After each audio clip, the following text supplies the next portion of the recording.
Football fans, have you all been following the news lately? Absolute delight. Let me walk you through some of my favorite ones though.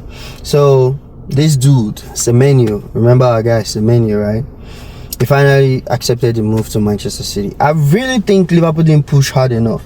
I don't think other clubs really pushed hard enough. I think Chelsea inquired, and Liverpool, I don't think Liverpool pushed, man. I really wanted him to go to Liverpool, but I don't think Liverpool pushed enough for him. Because I don't think Semenyo will be that dumb, man. Look at the competition man is going to. Just look at this, man. These are the people you're going to share minutes with. Even if you were the best player in the world, like, look at this team, man. This is stacked. This attack is stacked with players, man. This attack is stacked with players. Hopefully it's going to be a good move for him. He has done so much this season. He has been a standout performer. I really hope continues to excel, you know. He actually finds minutes in this team, and he's one of the players that, you know, help City maybe catch Arsenal or, you know, do something great this season. So hopefully, good luck to him. Now we're going to my next favorite news. Amorim was fired by Manchester United. What? Amorim was fired? Now that is something that no one definitely saw coming. Nah, because even when they were in shambles, like the worst Amorim's run, nothing was going on. There was no movement. We all kept hearing from, I think Ratcliffe was his name, saying he's 100% happy with the manager. He's not looking to change, and Amorim too was like, you know, very comfortable in his position, and Man U fans were just going nuts. Like, how is everybody just so chill? We lose it. But he started getting momentum though. Like, you know, Manchester United are looking different, you know. And now he gets fired. I mean, when they drew to Wolves, I was the most pissed person in the world. Because I'm trying to get myself in a very good position in my FPL, because I play FPL. I'll introduce that to some of you later. But I play FPL, and I was trying to get back, and I captained Cunha because I just knew Haaland wasn't going to do nothing that week. Everybody just keeps captaining Haaland. So I dared that to actually go through Cunha, and Cunha actually flopped. Manchester United played 1-1. I was so pissed with Manchester United. I made a whole content, and I just deleted it because I was not even feeling it. Like, I really couldn't be in my right senses. Like, I couldn't really focus. Aside that game, I think of recent, you know, they defeated Newcastle. So it's like Manchester United they've been decent. They've been looking decent. They're sitting 6th in the Premier League halfway through the season. So it's like, that's not a failed season if you ask me. It's not. I mean, these are the people that took 15th position last year, right? Yeah, last season 15th position, like probably 1 or 2 positions away from the relegation drop. So it's like, come on, man. Manchester United, what you guys need to understand is rubbish. Your team is in shambles, man. Your team is devastating to watch. Your team is currently a mess. That is not the same Manchester United of the past, old glory. Forget about that bullshit. It's the same thing that happens to Madrid fans now. Always want to think that they have a team. It's like, come on. Well, it's not technically the same. I just find that just delusional. But you see, Manchester United too, at the same time, the owners need to understand that team is done. You guys had no identity before Amorim came. There was no identity. Nothing.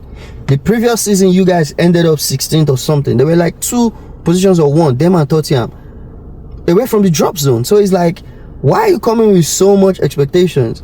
So I think during the press conference after their most recent game, I think there was something said by Amorim in the press conference. He's not obviously happy with the board, not trying to back him for more players. I think he really needed a center midfielder, and if you look at the Manchester United team play, you know that's exactly what they need. And I think he wanted 1 more center back and a winger or something, a fullback or something.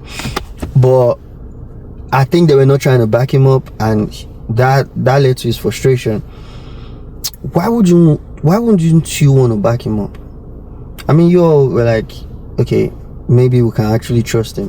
Why are you not trying to back him up? Like, why? And I understand that some of the board members are also not happy with his system. They want him to change his system. But hey, not all managers want to change their system. Some managers have worked so hard for their system, and they know the ins and outs of it. So it's like, whenever their system is not working, they know why, and they are focused on that system. So that's why they want to get the players that they feel will work in that system. Now, not every manager will be like Tuchel, Conte, and Mourinho that he said, that can maybe tweak their formations or tweak their style and still come up with a result or be happy with what they're doing. Not all managers are like that.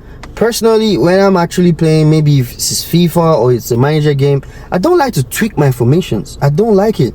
I like to stick to one formation and just, perfect it. So instead of this one is not working, I use this one. It's going to be, if this one is not working, I can change the tactics, but still within that same formation and strategy. And if that's who Amorim is, let him do his job, bro. Just let him do his job. But I was gonna say, I feel so sorry for Amorim though, because I feel like, he really gave his heart out for this Manchester United team. It was every interview, whether they're losing 4-0, whether they're losing matches they were supposed to win, whether teams came from behind to beat them, you see all the frustration in his face, but he kept believing in this squad, saying, hey, we need to do this, we'll just try, we'll get better. He really carried this Manchester United team in the heart. He really did. But now the ball's not working with him. I wanted to say, hey, I feel sorry for him that I lost this big role, but nah. This is reportedly the first picture of Amorim after his sack from Manchester United. Does this man look like somebody that... Does it look like somebody that is sad? No, it doesn't, man. It doesn't. I'll tell you for free. So now, they also said, reports also came saying, while they were working out of the Manchester United, tunnel, or whatever, while they were working out of Manchester United when he got fired, some staffs within the Manchester United club actually said they found him and some of his personal staffs laughing when they were leaving. Now, look at that now. Board of directors of Manchester United, look at that. Your team is a mess. That team is nothing. Garnacho, Rashford, lost. Like, come on. The team is a mess. Now you are going to switch to a manager now that will hope or would have wished that Rashford and Garnacho were still in that team now. And Sancho. What's going on in Manchester United is a lot of things, man. Maresca being sacked by Chelsea. Who saw that coming? Like, as how, man? How? How do you fire Maresca? Or Maresca left? How? This guy had the Club World Cup, right? He's still qualified for Europe. Like, come on, how? Man. Nah, soccer news has been crazy of late. For sure. So now, the manager Chelsea are actually going for, he has nothing major that is exciting. I don't even see him lasting, but let's see. There are some managers that will, just come to a team and that team blossoms. And there are some, they're even hyped from where they come from, but Chelsea fans, there's no hype around your manager, so you guys should better be quiet. What the football world knows about you guys is you guys know how to run your mouth. Just be quiet, because this manager has nothing. From Hull City to, I don't know, there was one other club to Strasbourg. There's nothing really fancy. At Strasbourg, it's just like they're a very convenient League One team from a relegation team, but they've not won nothing. So it's like, I don't understand why he's going for that, why Chelsea went for that manager. But hey, they're building a young squad. I guess they want a young manager to, so just leave Chelsea alone. But Maresca's dismissal too was shocking. And as a Barcelona fan, I'm so happy, because this news is something that when he even came to the club initially, I loved the move. When he was leaving, I didn't understand. I felt like, they could have renewed his contract or offered him more years. But Cancelo is back though. Yeah. With the issues we faced in our backline, I don't know now if maybe Koundé can be one of those people that we trust in centre-back position again, and Cancelo can just play a right-back. But for sure it's a boost though, because Cancelo can operate both at the right-back and the left-back, so he can substitute for both Koundé and Balde. And if Koundé goes to the middle, I guess he'll conveniently play on right-back. Imagine Cancelo and Yamal on that right wing. That's it, man. It's going to be good. But yeah, Cancelo coming to Barcelona, I'm definitely happy for this one. He adds that depth to the position that really cost us the Champions League last season. Because if Balde and Koundé were in that game, I really do not see how Inter would have still beaten Barcelona. I really would have not seen. But we didn't have our fly fullbacks. But now having a good backup in Cancelo. Remember Cancelo of Manchester City? Come on, bro. Outrageous, devastatingly good. Yeah, Cancelo is back. huge news. Barcelona, man, I wish we can sign this guy, that centre back from Crystal Palace.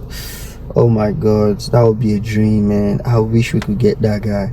Deco, Laporta, come on, man. Pull these strings, man.